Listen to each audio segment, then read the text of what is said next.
Bem, vamos começar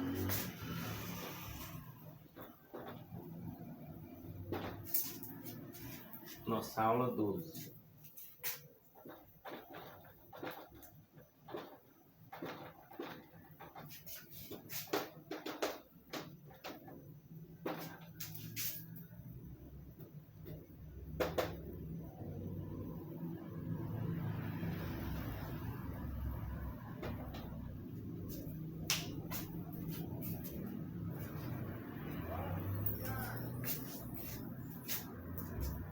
Bem, vamos caminhando após a Reforma e o Renascimento, vamos caminhando para as grandes revoluções do século 17 e 18. Então vamos.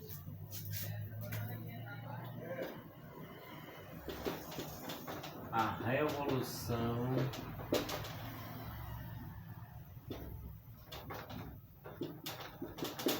Gloriosa e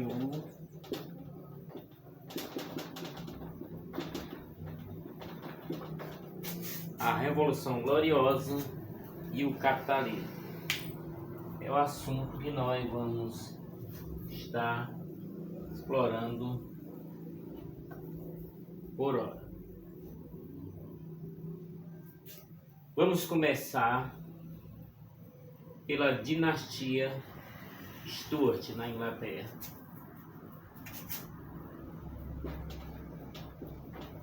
Dinastia Stuart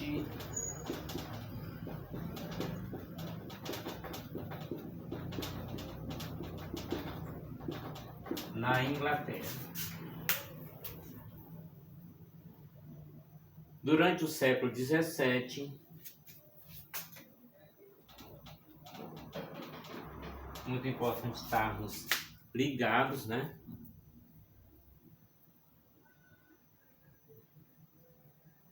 Teve o seu governo vinculado à ausência dos herdeiros da rainha Elizabeth I.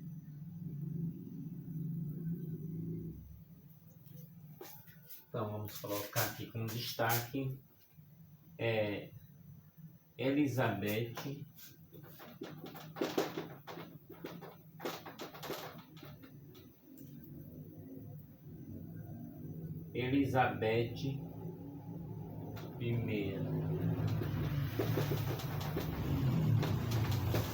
Dinastia Tudor.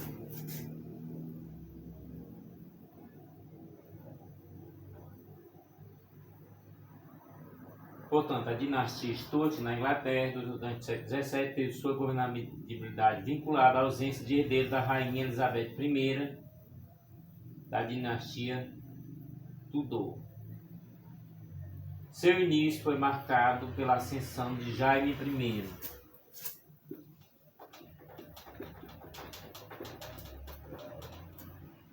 Jaime I, 1603 a 1625. Portanto,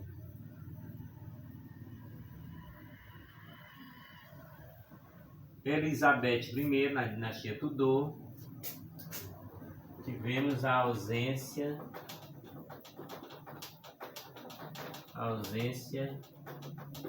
de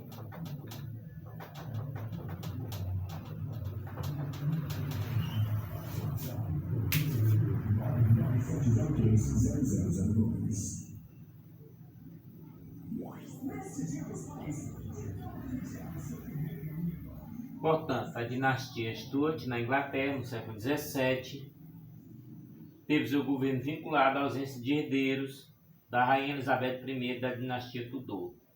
Seu início foi marcado pela ascensão de Jaime I, 1603-1625. O que aconteceu nesse governo de Jaime I que nós vamos estar destacando aqui. Não tudo, mas o principal. Está destacando o principal.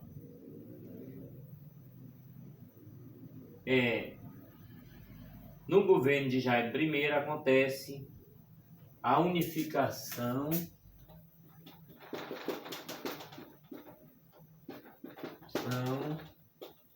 da Escócia mais a Inglaterra. Portanto, a unificação. A expansão da política dos cercamentos estimulava o fortalecimento de uma classe de investidores. Portanto, vou anotar aqui: política de cercamentos.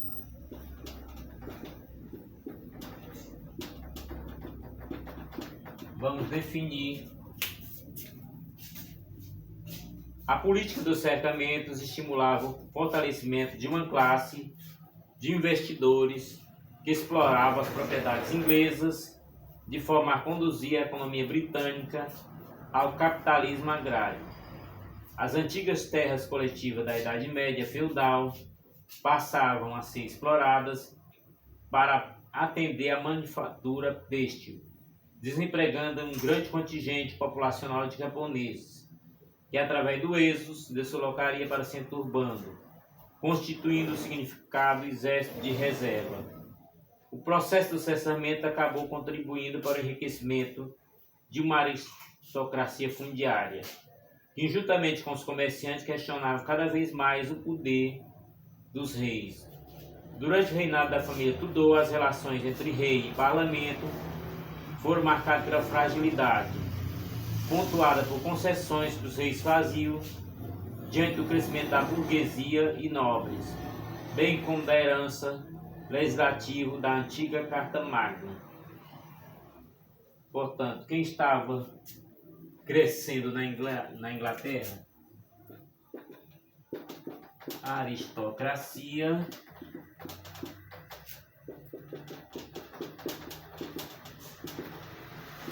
fundiária era o que estavam crescendo.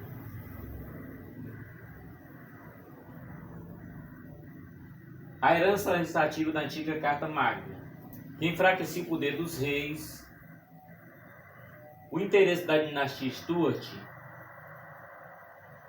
de estabelecer um absolutismo de direito e de fato, portanto, a adoção de um padrão político centralizador que limitaria e subjugaria o parlamento, influenciou o fortalecimento do conteúdo católico do anglicanismo. Em contrapartida, os burgueses defendiam o aspecto calvinista e fundaram grupos puritanos. No governo de Carlos I, 1625-1648, vamos ver o que aconteceu. Carlos I, 1625, 1648.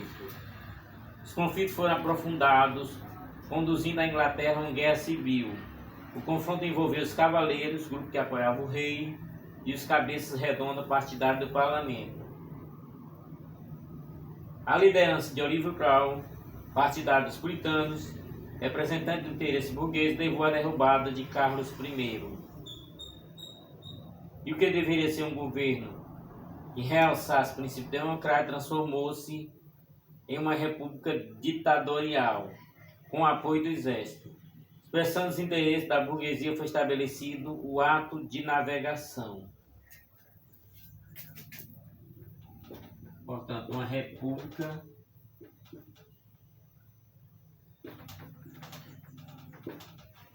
ditatorial. República ditatorial, palavra difícil, ditadura, né? República ditatorial e o ato de navegação.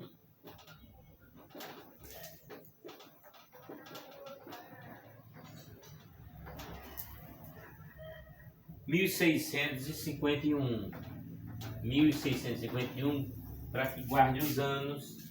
Em que ano da história nós estamos?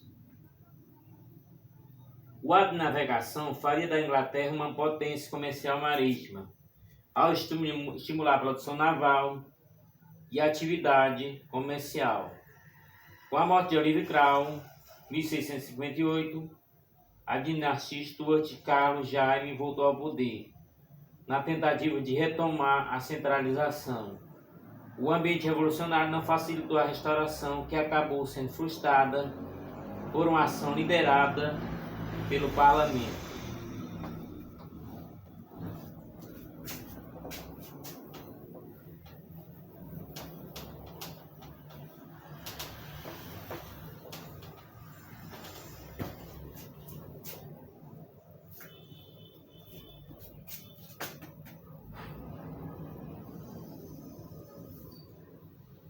Portanto, o nome Oliver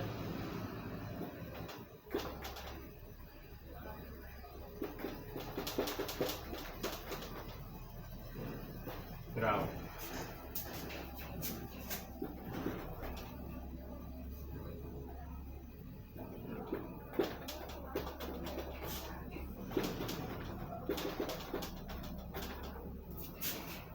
Em 1688 ocorre a Revolução Gloriosa. O rei Jaime II era derrubado. Uma liderança política protestante era posta para governar a Inglaterra.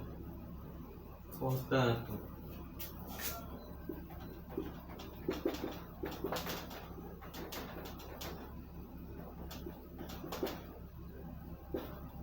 o rei Jaime II cai, né? Como foi derrubado, cai.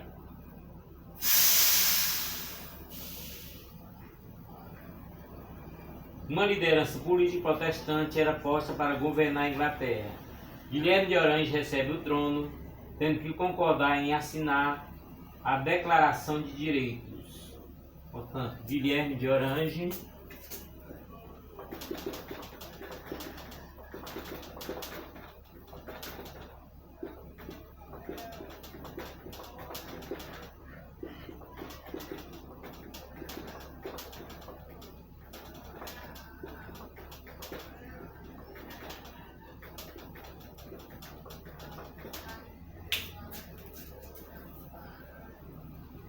Guilherme de Orange recebe o trono, tendo que concordar em assinar a Declaração dos Direitos, que o impedia de submeter o parlamento. Vamos destacar Guilherme de Orange. O Estado britânico lançava os fundamentos de que representa a monarquia parlamentar inglesa, garantindo no contexto do século XVII a liberdade de imprensa, a propriedade privada, a autonomia religiosa, o ato de tolerância, constatando que a Inglaterra forneceu à Europa a estruturação do liberalismo político, compondo as bases do iluminismo, que contribuiria por meio dos princípios liberais burgueses para que este país vivesse a desfrutar do pioneirismo industrial e a hegemonia capitalista do século XVIII e XIX. Portanto, há mais coisa para se anotar aqui, né?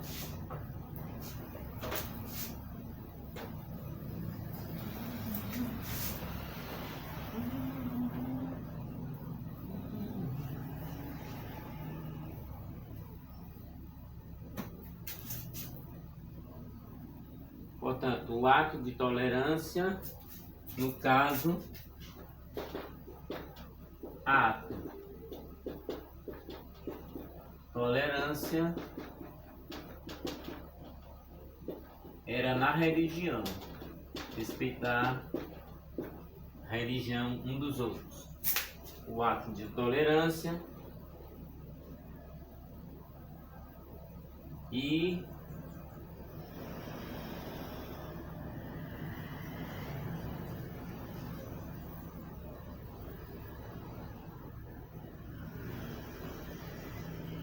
finalizando com a hegemonia capitalista do século XVIII e XIX. Portanto, uma boa base da Inglaterra, para que a gente possa chegar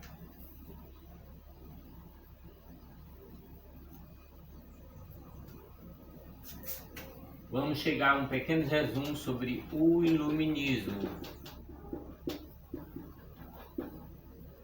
O Iluminismo, pequeno resumo. O ápice do movimento intelectual que projetou os pensadores liberais burgueses foi o manifesto pelos escritores franceses no século XVIII, enfocando o tema como a liberdade, o progresso e o homem, difundindo tais ideias entre a elite intelectual europeia. A fase de criação do Iluminismo está relacionada aos avanços da ciência e da filosofia ocorridos no século XVII, orientados pelo racionalismo de Descartes e o empirismo de Locke. Os filósofos iluministas aplicavam o raciocínio e a crítica à política e à religião, exaltando a razão e o progresso em oposição ao conservadorismo. Na esfera política, voltava-se a criticar o absolutismo, fazendo oposição à teoria do direito divino dos reis, que limitava a liberdade individual e frustrava a participação popular. Observando o tratado do governo civil de John Locke, intelectual da Revolução Gloriosa, constava que o poder monárquico deveria ser observado como um acordo entre o governo e a população.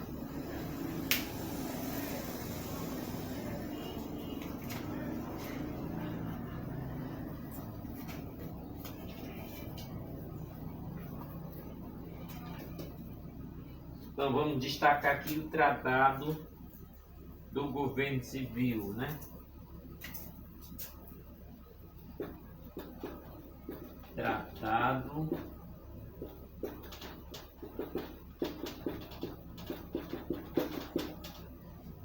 do governo civil.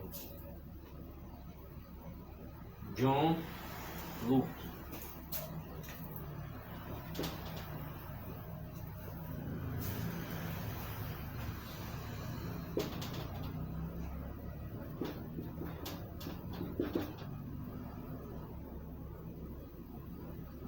Levando em consideração, né, que era realmente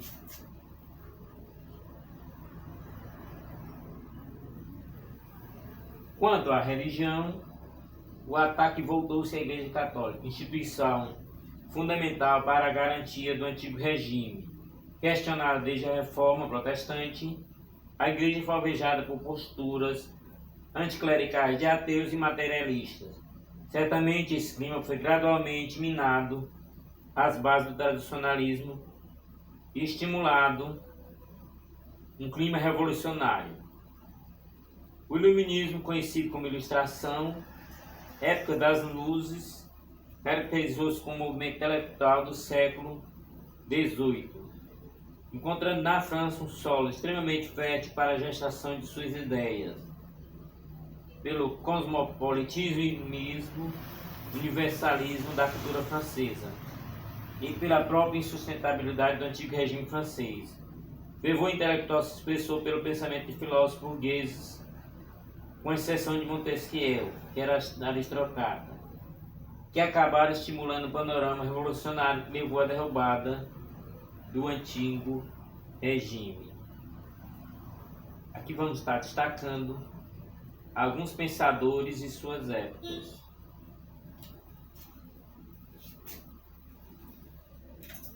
Então vamos lá. Voltaire, né? Voltaire, 1694, 1778. Vejamos qual era a visão desse pensador, né?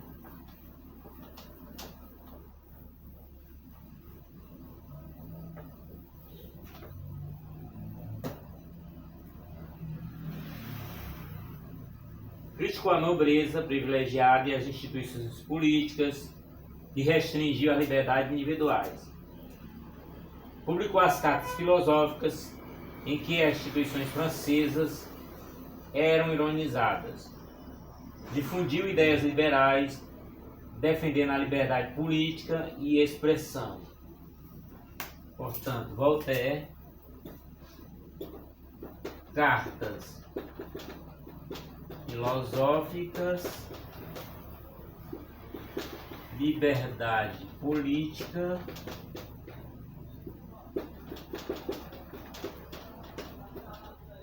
e Expressão. Não concordo com nada do que você fala, mas defendo até o fim, né, a sua fala.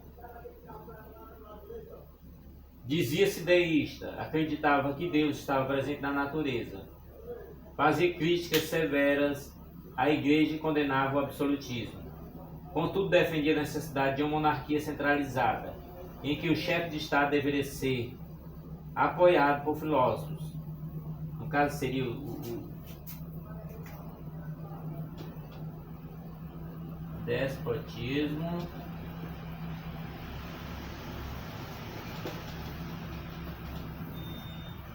esclarecido.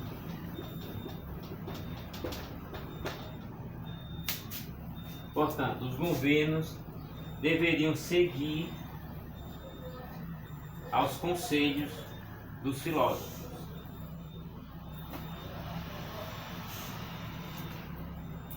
Outro pensador da época, Montesquieu, viveu no ano de 1689 a 1755.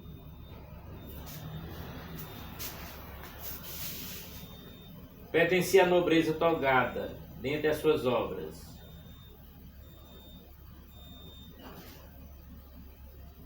Pertencia à nobreza togada. Dentre as suas obras, o Espírito das Leis melhor resume suas ideias. Não existia uma forma de governo ideal que pudesse ser utilizada por qualquer povo. Cada país deveria ter um modelo de governo de acordo com seu progresso econômico e social. As condições ambientais, geográficas, climáticas orientariam de sobremaneira a realização desses governos. Para os países grandes, o despotismo. Para os médios, monarquias constitucionais. Para os pequenos, a república. Influenciado por Locke, propôs a doutrina dos três poderes, defendendo a divisão de autoridade governamental em três setores fundamentais: o executivo, o judiciário e o legislativo. Esses poderes agiriam numa perspectiva de equilíbrio e fiscalização. Portanto, no governo de Montesquieu já havia a defesa dos três poderes, né? Já havia o interesse pelos três poderes.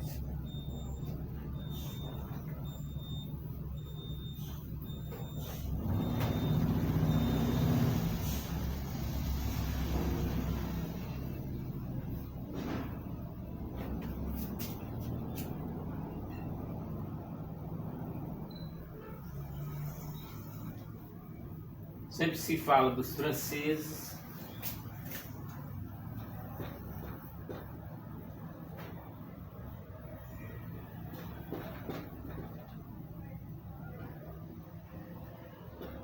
(1712) 1771.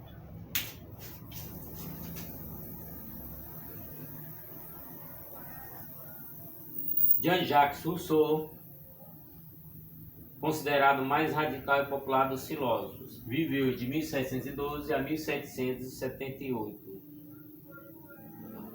Apresentou um caráter naturalista, chegando inclusive a criticar os demais filósofos.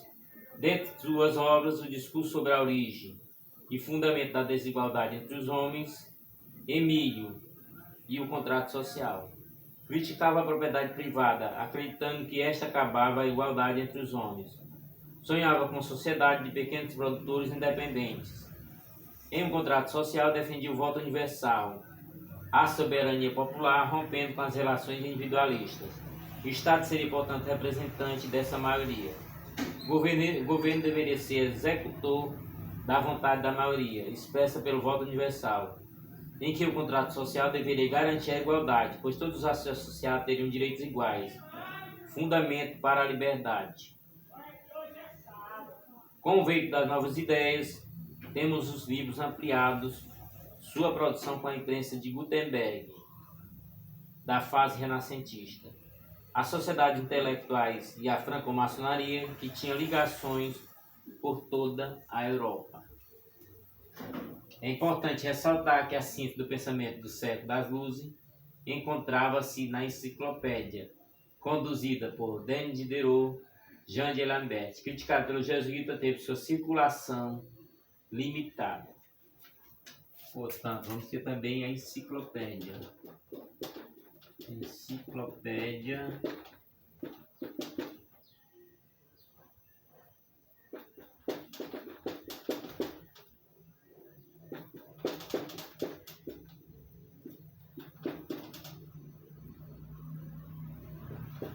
Jean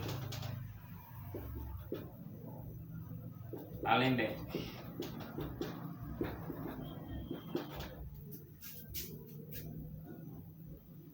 Com a expulsão dos jesuítas, a obra foi publicada regularmente, contando com a colaboração de filósofos, economistas, matemáticos, físico-naturalistas. O pensamento iluminista foi sendo difundido pelas mais diferentes partes do mundo ocidental, tendo como grande referencial a Revolução Francesa, e alcançou o mundo colonial americano.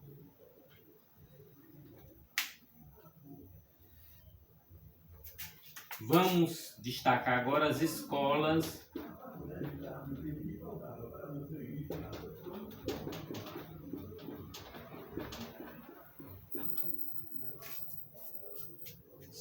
econômicas. No plano econômico, os iluministas criticaram o intervencionismo do Estado na economia, voltando suas críticas para o mercantilismo. O fisiocratismo de François Pesnay recebeu o padre econômico, pregava que a terra era a única fonte de riqueza, daí a primazia da agricultura sobre o comércio, atividade estéril, que se limitava à troca de mercadorias. Fazia oposição à intervenção do Estado na economia, apoiando o funcionamento pleno das leis naturais, se opondo à regulamentação econômica do Estado absolutista, determinando que o Estado deveria incentivar o progresso técnico e econômico, eliminando os obstáculos ao livre jogo da economia.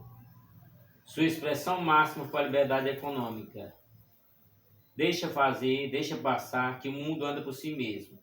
Os fisiocratas representavam o partidário de um capitalismo liberal agrário. Algumas noções básicas dos fisiocratas foram utilizadas pelo economista liberal inglês Adam Smith. Então, Adam Smith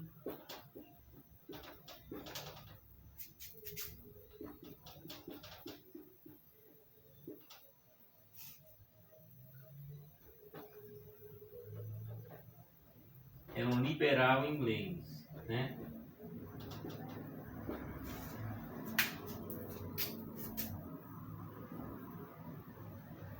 Apregoava que a riqueza da nação estava diretamente relacionada à exploração do trabalho humano, afirmando a necessidade da divisão do trabalho, a livre iniciativa, as relações de livre mercado e o jogo entre oferta e procura.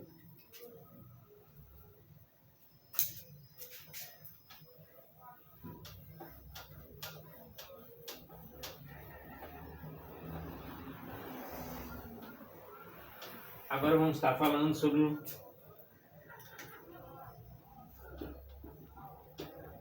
despotismo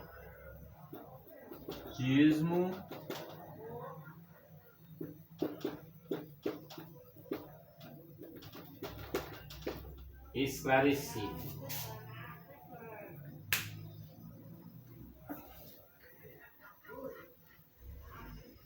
Na segunda metade do século XVIII,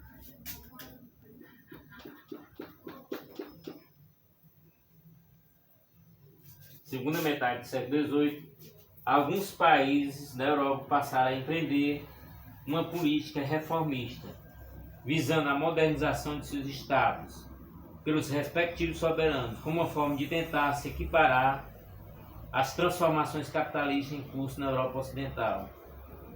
Essa política denominamos despotismo esclarecido. Exemplo: representava uma estratégia de governo que buscava adaptar-se a seu estado a princípios novos, que acabavam contrastando com características socioeconômicas e política atrasada. A tentativa de modernização das instituições administrativas e políticas, mesmo ligação entre igreja e Estado, chocava-se com os privilégios da nobreza e do clero, fazendo com que os governantes reformistas recorressem ao apoio da burguesia, fraca nessas regiões ou de nova nobreza. A obra desses monarcas reformistas pouco durou, pois retirava-se da enciclopédia apenas os pontos que atendiam aos seus interesses centralizadores. Os principais débitos foram José II,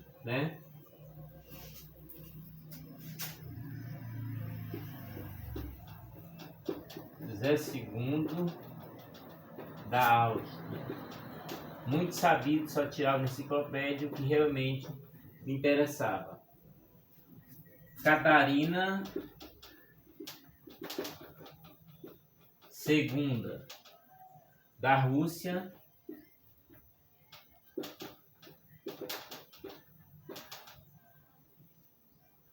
Carlos III da Espanha.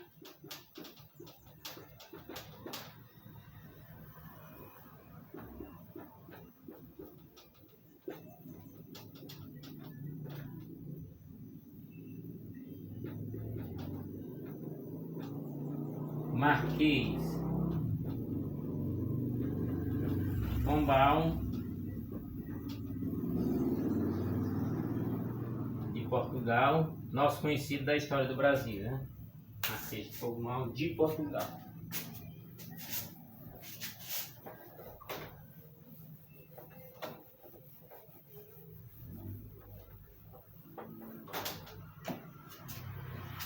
Também Frederico II, o Frederico II,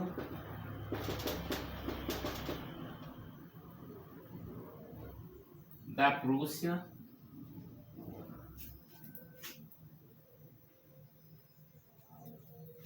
Frederico II da Prússia,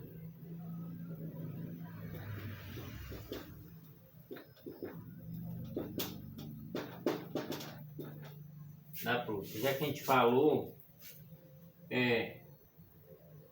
José II da Áustria, Catarina II da Rússia, Marquês de Pombal de Portugal, Frederico II da Prússia, Carlos III da Espanha, já colocamos ali. Suas políticas concentravam-se basicamente em 3 setores: racionalização da economia, reforma social e relação igreja-estado. Portanto, racionalização da economia,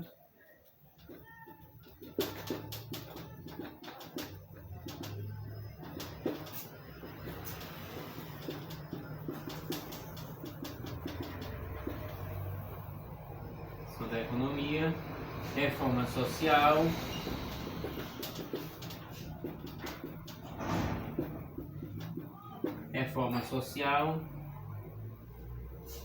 relação igreja-estado, relação igreja-estado. Portanto, da enciclopédia foi isso que eles aproveitaram, Exatamente que se destacaram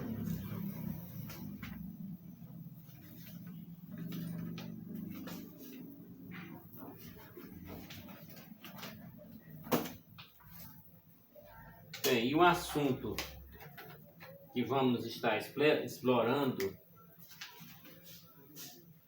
já começando as consequências do iluminismo, Vamos começar pela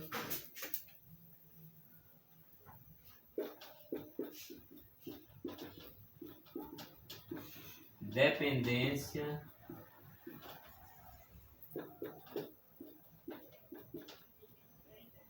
dos Estados Unidos. Incrível que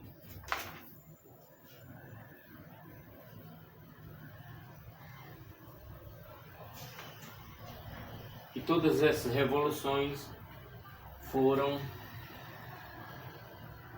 se sucedendo uma a outra.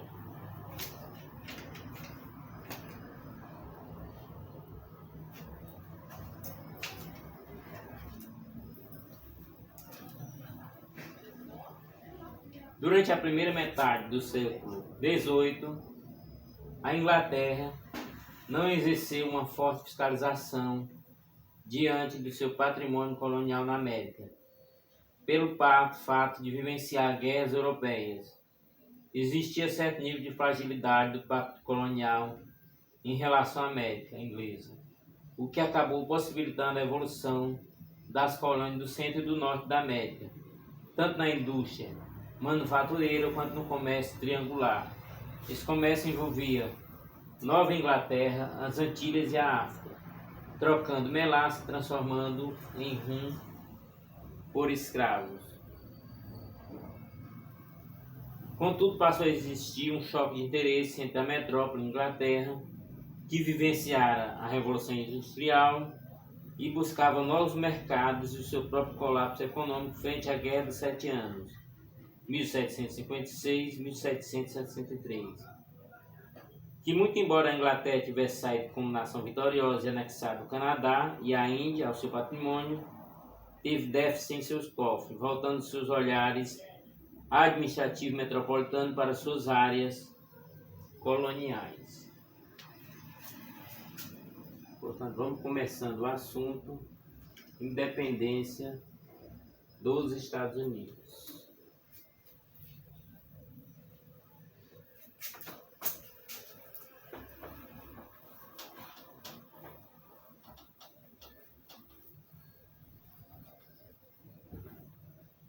Vamos destacar alguns capítulos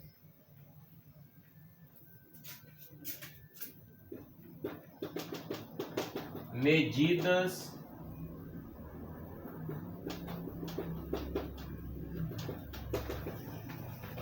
restritivas.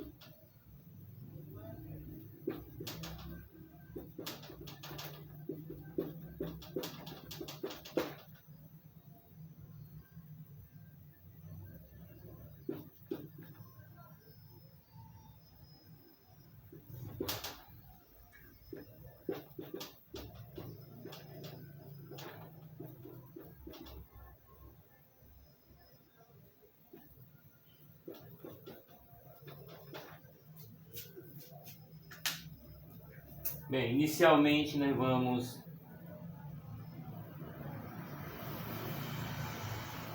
vamos caminhar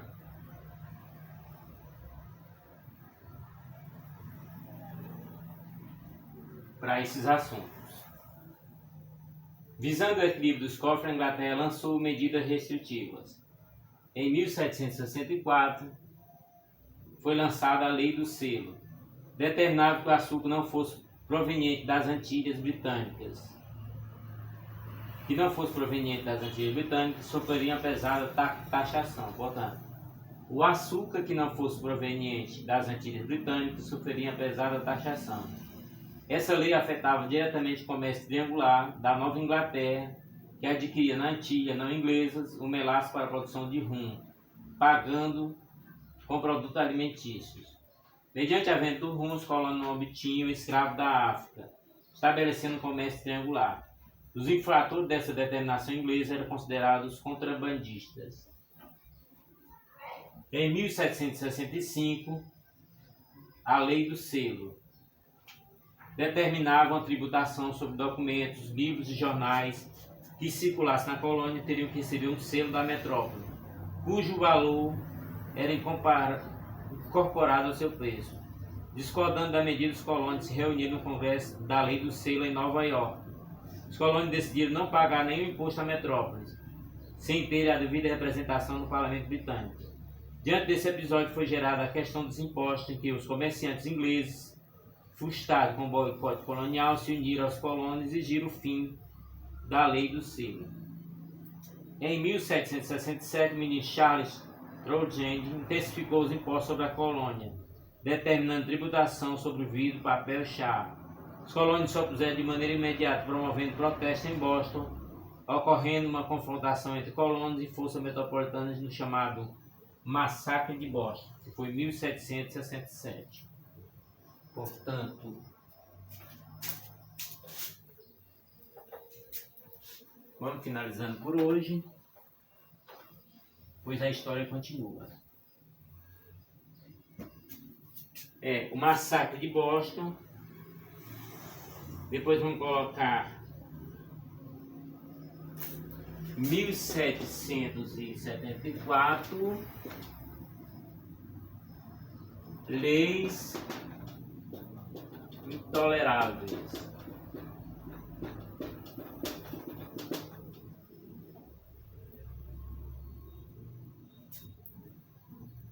Em 1774 e 1775 tivemos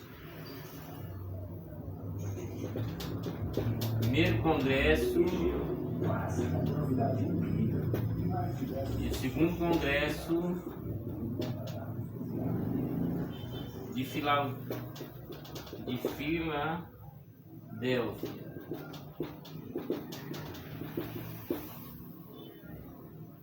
Portanto, vamos a 1774.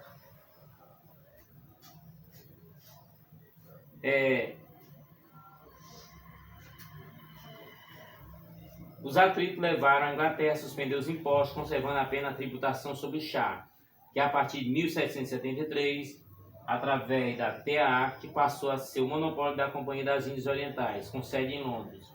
Dentre as manifestações da colônia, a mais importante foi a Boston Tea Party, invasão a 3 navios britânicos e a destruição de carga desse navio.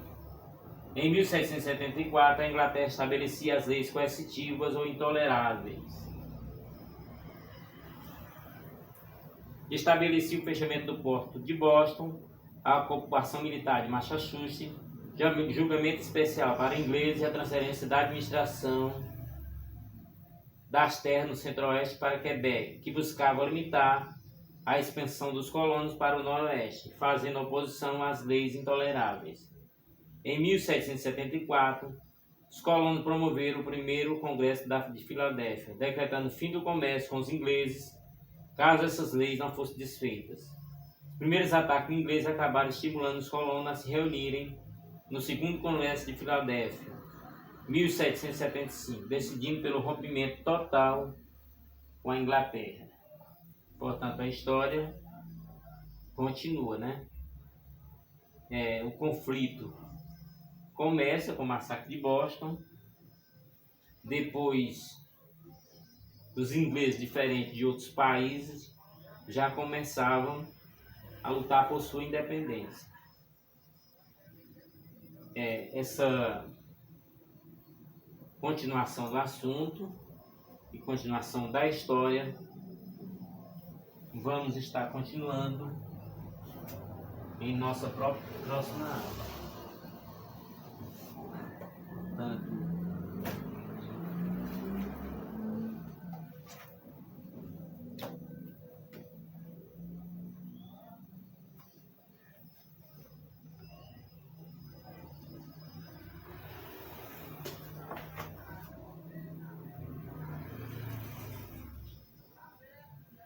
eis o resumo do mundo.